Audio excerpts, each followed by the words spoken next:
We've all wondered what would actually happen if a zombie apocalypse hit America. And honestly, it's one of the most debated scenarios in survival culture. So I've decided to break down everything that would actually go down if zombies took over the United States. From the cities that would fall first to the survivors who'd kill you before the undead even get close. Starting with something everyone gets wrong about where it begins. Origins matter. Every apocalypse needs a patient zero. And in American zombie scenarios, it usually starts with someone messing around in a lab. Night of the Living Dead kicked things off in 1968 with radiation from a Venus probe, basically saying space dust could reanimate corpses. Sounds ridiculous, but it worked because nobody knew what radiation could actually do back then. The movie never explains it fully, just drops hints about cosmic interference and lets your brain fill in the nightmare. That farmhouse in rural Pennsylvania becomes ground zero, and the infection spreads from there through bites and chaos. Jump to Resident Evil Extinction in 2007, and suddenly it's corporate greed causing the end times. Umbrella Corporation develops a bioweapon, it escapes, and boom, Nevada desert full of zombies. The T-virus turns people into undead killing machines. And the best part is, it's totally intentional. Someone designed this thing to be a weapon, which means somewhere in a bunker, there's probably a cure that nobody's sharing. The movie shows convoys rolling through the Mojave, Alice with her psychic powers fighting off hordes, and Las Vegas buried under sand while zombies shuffle through casino ruins. It's capitalism meets apocalypse. And the virus is just the middleman. Army of the Dead takes Las Vegas again in 2021, but this time the outbreak is contained behind a wall. The government nukes the city in 6 days, seals it off, and calls it a win. Except zombies in this version aren't mindless. Alpha zombies organize. They think they even have a queen and a whole social structure. Zeus, the alpha leader, runs a zombie kingdom in the ruins while hired mercs try to rob a casino vault before the city gets vaporized again. The origin here is deliberately vague, just something from Area 51, which honestly makes it scarier. Unknown source, unknown limits, and zombies that evolve beyond shambling corpses. That's the nightmare fuel. But here's the thing, if radiation could reanimate dead tissue in 1968, if bioweapons could create intelligent undead in 2021, why haven't we seen hybrid origins that combine both? Keep that question in mind, because the answer is simpler than you think. Most writers pick one origin to keep the rules consistent. Mix too many causes, and your audience checks out. Now let's see what happens when those infected actually start spreading. Speed kills. Zombie speed determines everything about survival. In George Romero's original trilogy, zombies shuffle at maybe 2 miles per hour. You can literally walk away from them. Dawn of the Dead in 1978 shows survivors holed up in a Pittsburgh mall for months because the undead outside move like drunk toddlers. They crowd the doors, they moan, they grab, but a healthy human can jog circles around them. The tension comes from numbers and mistakes, not raw speed. One bite and you're done, but at least you see it coming. Then the 2004 Dawn of the Dead remake flips the script. These zombies sprint, full-on 20 miles per hour charge at anything living, and suddenly malls aren't safe anymore. The opening scene in Milwaukee shows a neighborhood overrun in minutes because nobody can outrun these things. A little girl gets infected, turns overnight, and kills her parents before they realize what's happening. The infection spreads through the apartment complex like wildfire, and by sunrise, the whole city is swarmed. Speed changes the game completely because it removes the buffer. No time to think, no time to plan, just run or die. World War Z pushes it even further in 2013. Zombies in that movie don't just run, they climb over each other like ants building a bridge. The Jerusalem scene shows thousands of infected stacking into a human ladder, scaling a 50-foot wall in seconds. They swarm, they adapt, they move as one organism. The infection incubates in 12 seconds. You get bitten, you count to 12, and then you're one of them. That's faster than you can say goodbye. Brad Pitt's character figures out they ignore sick people, which is the only reason humanity stands a chance. But the speed means cities fall in hours, not days. Meanwhile, I Am Legend in 2007 gives us something different. Will Smith's character roams an abandoned New York City where the infected are fast, but only at night. Darkseekers hide from sunlight, so daytime is safe. It's not traditional zombies, more like zombie-vampire hybrids. But the point stands. Speed matters, but so do weaknesses. The movie shows him hunting deer through Times Square, setting traps, broadcasting radio messages to find survivors, but when night falls, those things are faster and smarter than anything in other films. They plan, they hunt in packs, and one alpha even sacrifices his own to test Will Smith's defenses. Speed plus strategy equals extinction-level threat. So why do some movies go slow and others go fast? Because slow zombies let you explore survival and human drama. Fast zombies give you action and panic. Both work, but they tell completely different stories. And that brings us to the real question. What happens when you're stuck between both types? That's where things get messy. Infection mechanics. How you turn matters almost as much as how fast you die. In Romero's universe, everyone's infected already. You die, you come back. Now, it doesn't matter if you got bitten or had a heart attack. Night of the Living Dead proves this when characters get shot and reanimate anyway. The bite just kills you faster through blood loss or fever. It's terrifying because it means death itself is the enemy, not just the zombies. You can't win by avoiding bites. You can only delay the inevitable. Zombieland in 2009 simplifies it. Bite equals infection, period. Mad cow disease mutates into mad person disease, spreads through saliva and blood, and shuts down higher brain function while keeping motor skills intact. The infected are fast, aggressive, and dumb. Columbus, the main character, survives by following rules. Cardio, double tap, beware of bathrooms. The movie turns survival into a checklist, which works because the infection is straightforward. No mysterious immunity, and no hidden cures, just basic cause and effect. Get bit, turn. Get your head blown off by Tallahassee wielding a banjo. The Walking Dead comics, starting in 2003, use Romero's rules. Everyone turns when they die, and Georgia becomes a war zone of shambling corpses. Rick Grimes and his group spend years learning that the real threat isn't zombies, it's other survivors. People kill each other over canned food, gasoline, territory. The infection is just the backdrop. But the comics go deeper than the show by exploring what happens when you've been living with that rule for a decade. Societies form, collapse, reform. People debate whether it's moral to kill someone who's dying because you know they'll turn. The infection mechanics create ethical nightmares that bullets can't solve. Army of the Dead throws in another wrinkle. Normal zombies turn from bites like usual, but alpha zombies can reproduce. Zeus, the Alpha King, has a pregnant queen. Their baby is born undead but intelligent. That means the infection isn't just spreading through bites anymore. It's evolving into a new species. The movie doesn't explore this fully because it's focused on the heist plot, but the implications are wild. If zombies can breed, they don't need humans to spread. They become self-sustaining. That's not an apocalypse you recover from. That's permanent. Here's the kicker though. If everyone's already infected in Romero's world, and alphas can breed an army of the dead, why doesn't anyone combine those rules? Keep that in mind, because the answer shows how infection mechanics define the story you're trying to tell. Romero wanted existential dread. An Army of the Dead wanted a monster movie with stakes. Different goals, different rules. Now let's look at what survivors actually do when the rules are clear. Survival locations. Where you hide determines whether you last a week or a decade. Dawn of the Dead in 1978 made malls iconic. Monroeville Mall in Pittsburgh had everything. Food, water,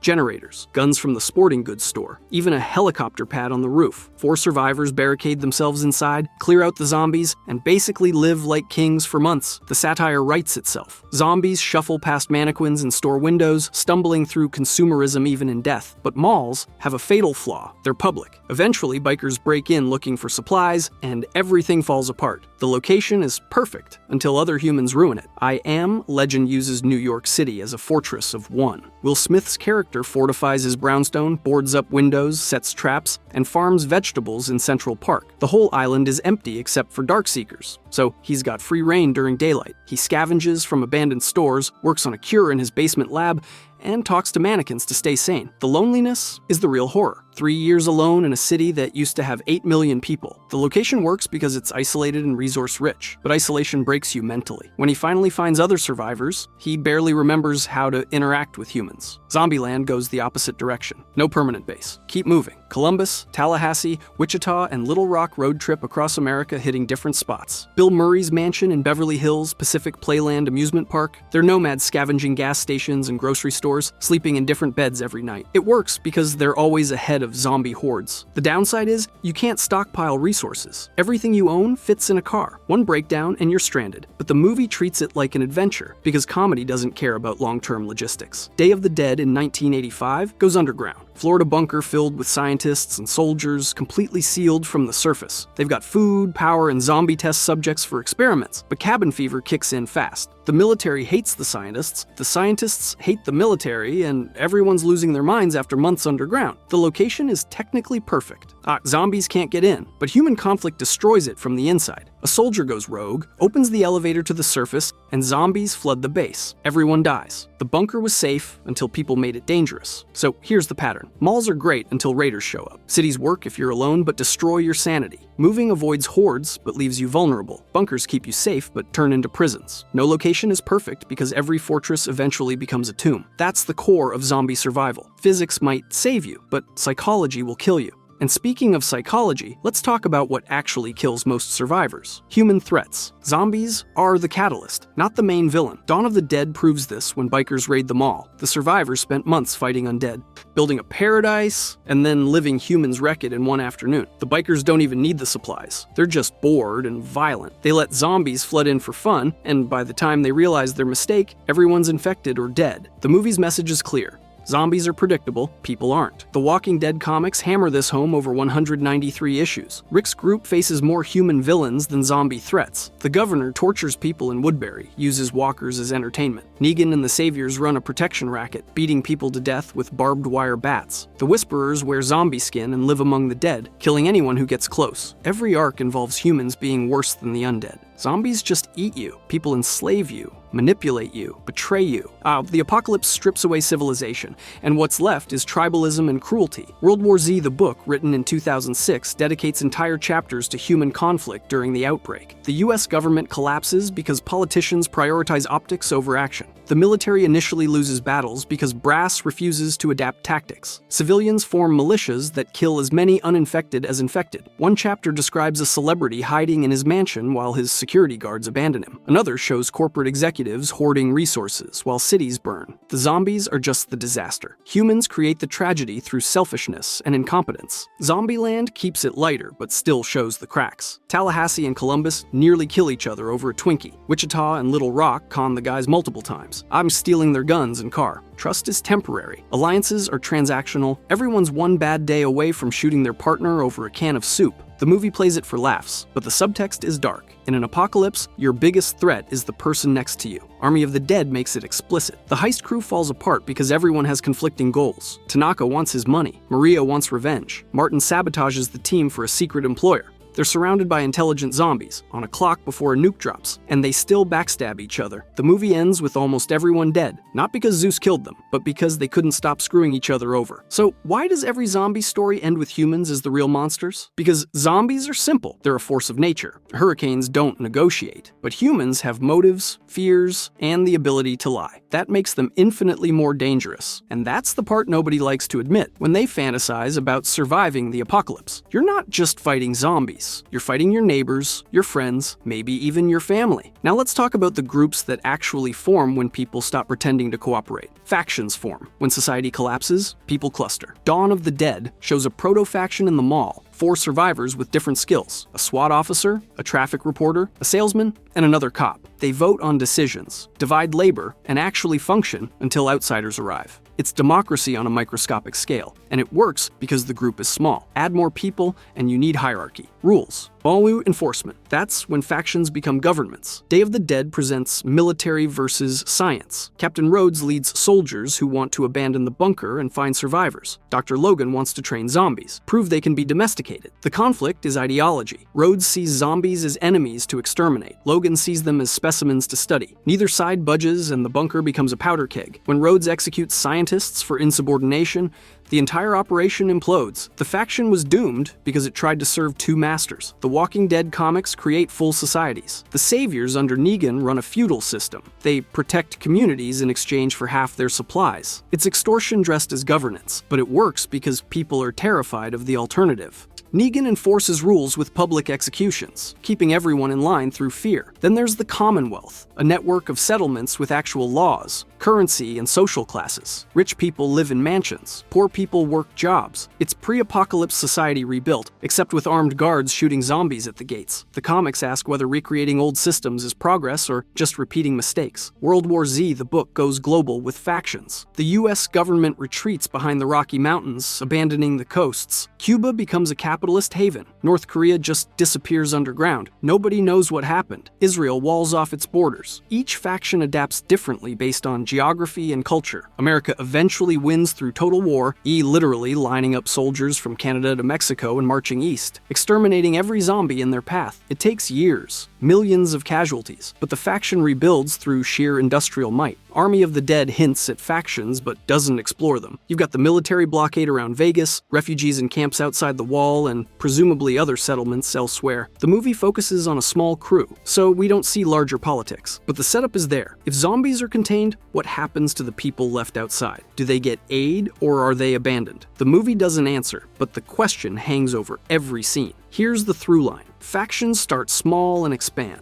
They succeed through clear leadership or fail through internal conflict. The bigger they grow, or just the more they resemble pre-apocalypse governments, with all the same corruption and inequality. That's the dark joke of zombie apocalypses. You can't escape human nature. Burn down civilization and people rebuild the same broken systems. Which brings us to the tools they use to enforce those systems. Weapons arsenal. Melee or guns, that's the eternal debate. Zombieland's Columbus prefers guns early on, but Tallahassee switches between shotguns and a banjo depending on ammo. The movie's logic is simple. Guns are loud, attract hordes, and run out of bullets. Melee is quiet, reusable, but requires getting close. Columbus learns this the hard way when he wastes ammo on zombies he could have avoided. Tallahassee, meanwhile, treats every kill like performance art, smashing skulls with golf clubs and hedge trimmers because ammunition is for wimps. I Am Legend shows advanced weaponry. Will Smith's character has military-grade rifles, UV floodlights, and explosives. He fortifies his house with steel shutters, sets mannequins as decoys, and lures Darkseekers into traps. But the weapons are useless without discipline. One mistake, like leaving a door unlocked or losing track of time, and all the firepower in the world doesn't matter. The movie proves that weapons are tools, not solutions. You need strategy, patience, and luck. Dawn of the Dead, 1978, raided a gun store. The survivors grab rifles, pistols, and boxes of ammunition. They spend days picking off zombies from the second floor of the mall until the corpses pile up outside. It's methodical, almost boring. Then the bikers show up with grenades and machine guns, and the whole place turns into a war zone. Overkill doesn't save them.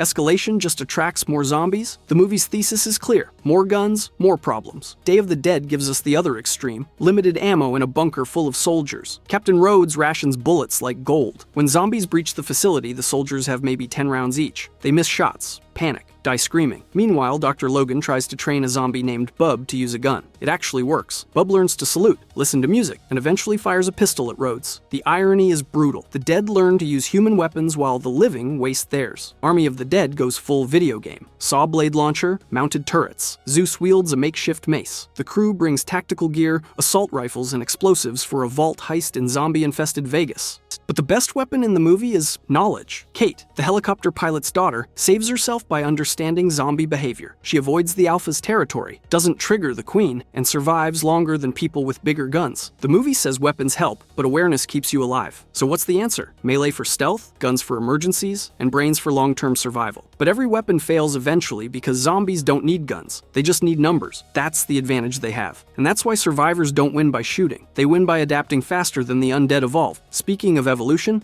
let's talk about what happens when zombies stop being mindless. Zombie evolution. Basic zombies shamble, bite, and die from headshots. That's the baseline. Yane, Night of the Living Dead established this in 1968, and most movies stick to it. But some stories ask, what if they learned? Day of the Dead introduces Bub, a zombie who remembers how to use tools. He can't talk, but he salutes, handles objects, and even shows emotion when his trainer dies. Dr. Logan believes zombies retain fragments of their humanity, which means they're not just corpses. They're people trapped in decaying bodies. The military hates this idea because it complicates killing them. If zombies can learn, can they be saved? Army of the Dead says no, but they can organize. Alpha zombies have memories, goals, and culture. Zeus runs a kingdom in Las Vegas. His queen is pregnant. They mourn their dead. When the crew kills the queen, Zeus goes on a revenge rampage. He's not just reacting to stimuli, he's grieving. That's terrifying because it means zombies can hate, they can plan, they can wait. The shambler outside your door isn't a threat. The Alpha hiding in the shadows, waiting for you to drop your guard, that's extinction-level danger. World War Z, the movie, shows swarm intelligence. Individual zombies are dumb, but together they act like a superorganism. They climb walls, avoid obstacles, and flow like water through cities. The book version goes further. Zombies adapt to environments. Ocean zombies walk along the seafloor. Mountain zombies freeze in winter and thaw in spring. They don't learn individually,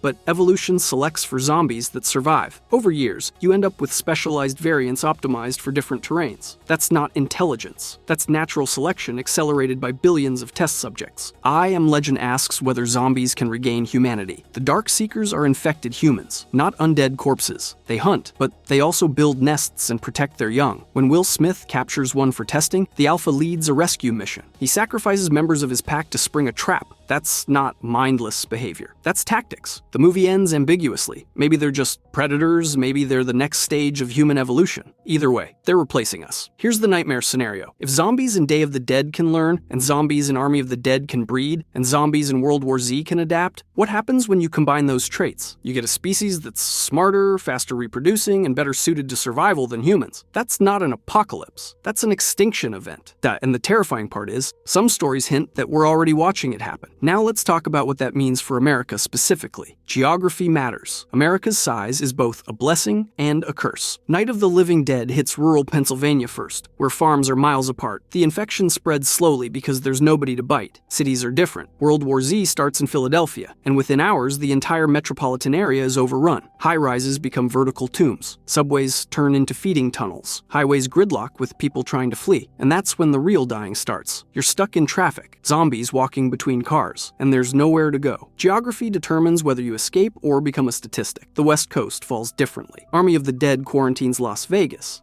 turning Nevada into a dead zone. Refugees flood California. Overwhelming resources. The movie implies other cities fell, but Vegas was the only one they bothered containing. Meanwhile, Resident Evil Extinction shows the Mojave Desert as a zombie wasteland. Sand buries buildings, and convoys navigate through dunes searching for fuel. The desert kills you through heat and dehydration before zombies even show up. Geography becomes an enemy. I Am Legend isolates New York. Bridges are collapsed, tunnels flooded. Manhattan becomes an island prison with one man and a million Darkseekers. Will Smith's character hunts in Central Park, scavenges in Brooklyn, and broadcasts from the South Street seaport. The city's layout matters. Tall buildings provide vantage points. Rivers act as barriers. But urban density means zombies are everywhere. You can't walk a block without encountering something. Geography offers resources, but denies safety. Zombieland road trips coast to coast. The crew starts in Texas, hits LA, swings through the Midwest. Every region has different challenges. Southern cities are overrun with fast zombies. The Heartland has fewer infected, but also fewer supplies. Pacific Playland in California is abandoned but intact, an oasis of electricity and cotton candy. Geography creates variety, but also unpredictability. You never know what the next state holds. Could be survivors, could be a horde. The Walking Dead comics start in Georgia and expand. Atlanta falls early. The group flees to Herschel's farm, then the prison, then Alexandria, Virginia. Each location offers different advantages. The prison has walls and space.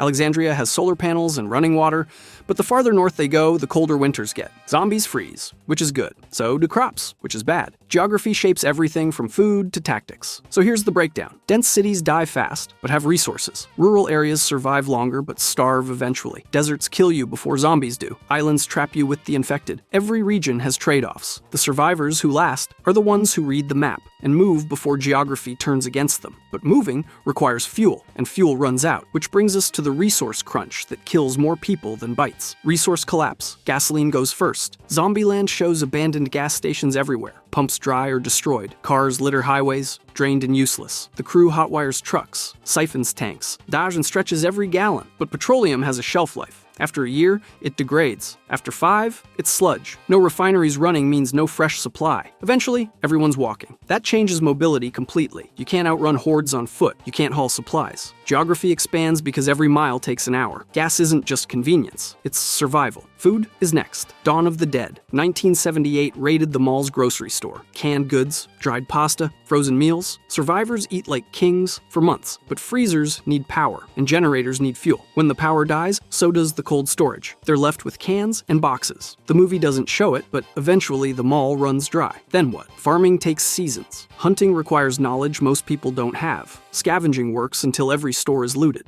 Then you starve. Water seems infinite until it's not. I Am Legend shows Will Smith purifying river water. Pipes stop flowing when treatment plants shut down. Bottled water runs out. Rain becomes your only source unless you're near a clean river. The movie glosses over this, but dehydration kills you in 3 days. Finding safe water becomes a full-time job. And if you're near zombies, you can't risk noise from purification systems. Geography matters again. Live near contaminated water and you're dead. Live too far from any water and you're also dead. Medicine vanishes, antibiotics expire, insulin degrades. Basic injuries become death sentences. The Walking Dead comics show characters dying from infections that modern medicine would cure in days. A cut gets infected, fever sets in, and you either recover naturally or you don't. Pharmacies get looted early, but even if you find pills, are they safe? Expiration dates matter when there's no doctor to consult. Resources shift from luxury to necessity, and necessity becomes scarcity. Ammunition is the final crunch. Day of the Dead rations bullets because there's no factory making more. Every shot counts. Missing you wasted a resource you can't replace. Soldiers panic when they run low, which causes more misses. It's a death spiral. Eventually, guns become clubs. You're back to melee, which zombies excel at. The resource collapse isn't one failure. It's cascading failures across every system humanity relies on. That's what actually ends civilization. But here's the twist. Resource collapse forces adaptation. Survivors who can't farm, purify water, or craft weapons die in the first year. With the ones who remain are the ones who learn to live without modern infrastructure. That's the real evolution. Not zombies getting smarter, but humans returning to pre-industrial skills just to eat. Now let's talk about what happens when those humans try rebuilding. Reconstruction attempts. World War Z, the book,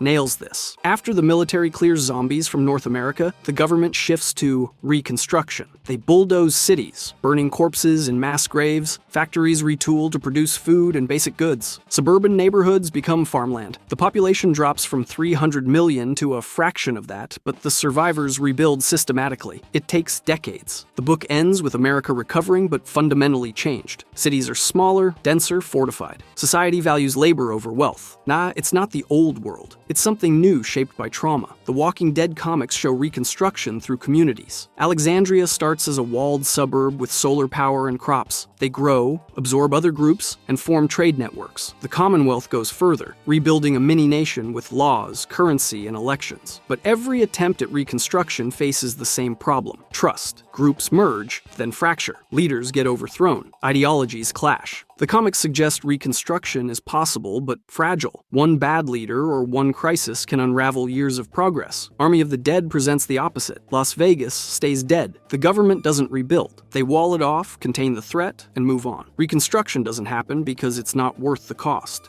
Let the infected rot inside their quarantine zone. That's pragmatic, but bleak. It admits defeat. Some places are too far gone to save, so you write them off and focus elsewhere. The movie implies this is happening across the country.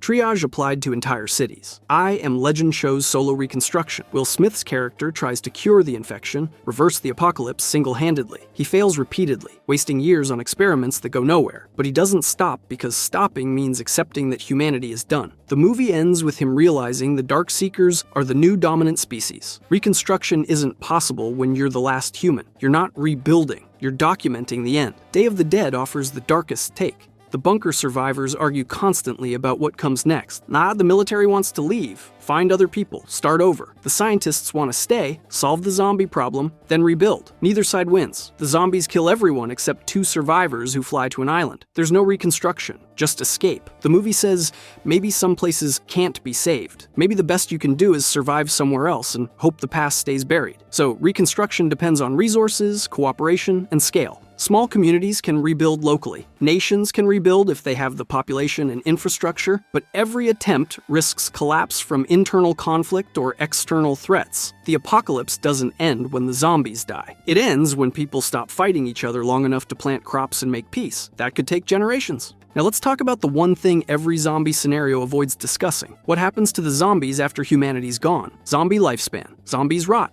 That's the biological reality. In World War Z, the book, experts calculate that zombies decompose at different rates depending on climate. Hot, humid areas like the South accelerate decay. Bodies bloat, burst, and collapse within months. Cold climates freeze zombies solid, preserving them for years. But even frozen flesh degrades. The book suggests that if humanity just waits, zombies will decay into immobility within a decade. Ligaments snap, bones separate, and eventually there's nothing left but skulls and rib cages. The apocalypse has an expiration date. Night of the Living Dead never addresses this. Zombies are undead, period. They don't need food or water to function, which violates biology, but horror doesn't care. The original movie implies they're supernatural, not scientific. Radiation reanimated them, so maybe radiation sustains them. The sequels ignore this question entirely because answering it ruins the horror. If zombies expire naturally, why panic? Day of the Dead explores it through Dr. Logan's experiments. He tries to feed Bub human flesh to see if zombies need sustenance. Bub refuses, suggesting zombies aren't driven by hunger but compulsion. Logan theorizes they're running on residual brain function, like a car engine after you turn the key off. Eventually, the engine stops. But when? The movie doesn't answer because the bunker falls apart before Logan completes his research. Army of the Dead complicates this with alphas. Regular zombies decay normally. but alphas seem different. Zeus has been active for years, and he's not rotting. He's functional, organized, even growing stronger by feeding on humans. The movie hints that alpha zombies metabolize food, which means they're alive in a way classic zombies aren't. If they can breed, they can sustain themselves indefinitely. They're not undead, they're evolved. And that means they don't have a lifespan. They have a future. I Am Legend sides with science. The Darkseekers are infected, not dead. They breathe, bleed, and die from trauma. They're mutated humans with aggressive behavior and light sensitivity, but they're biologically alive. That means they age, reproduce, and evolve like any species. Will Smith's character realizes this too late. He's not fighting corpses. He's fighting a competitor species. And they're winning? Here's the conclusion most stories avoid. If zombies are undead, time solves the problem. If they're infected but alive, evolution makes them permanent. The difference determines whether humanity has a future. Wait out the undead and reclaim the world, fight the infected, and face extinction. American zombie stories lean toward the undead model because it offers hope. But the smart ones, like I Am Legend and Army of the Dead, hint that hope might be a lie. The zombies aren't going anywhere. We are. Long-term effects. Assume humanity survives. What does America look like 50 years after the outbreak? World War Z. The book paints a picture. Population is sparse, clustered in fortified towns. Technology regresses to early 20th century levels. No internet, no global supply chains, no consumer culture. People farm, trade, and live communally. The coasts are still being cleared of frozen zombies, thawed and destroyed one by one. It's a slow grind toward recovery, but the psychological scars remain. Post-apocalyptic stress disorder becomes the defining condition of survivors. Everyone's traumatized. Therapy doesn't exist. You cope or you don't. The Walking Dead comics show fragmented nations. Groups like the Commonwealth try rebuilding centralized governments, but most settlements stay independent. Trade networks form, but there's no unity. America as a concept dies. Regional identities replace national ones. The New England Territory, the Southern Coalition, the Midwest Communes. Each operates independently, sometimes trading, sometimes warring. The undead are background noise at this point. The real conflict is political. Who gets resources? Who makes laws? Who enforces them? The zombies created the power vacuum. Humans filled it with violence. Zombieland envisions a lighter future. If you survive long enough, maybe you find a safe zone. Pacific Playland becomes a symbol of that. Electricity, games, normalcy. The movie suggests that pockets of civilization can endure if people cooperate. It's optimistic, but unrealistic. Amusement parks require maintenance, power, and staff. The moment something breaks, the fantasy ends. But the movie's thesis is that survival isn't enough. You need joy, humor, connection. Otherwise, what's the point? Army of the Dead implies permanent quarantine zones. Vegas stays sealed forever. The infected inside evolve into a separate society. Humanity adapts by avoiding them, not fighting. Walls go up around other cities. America becomes a patchwork of safe zones and dead zones.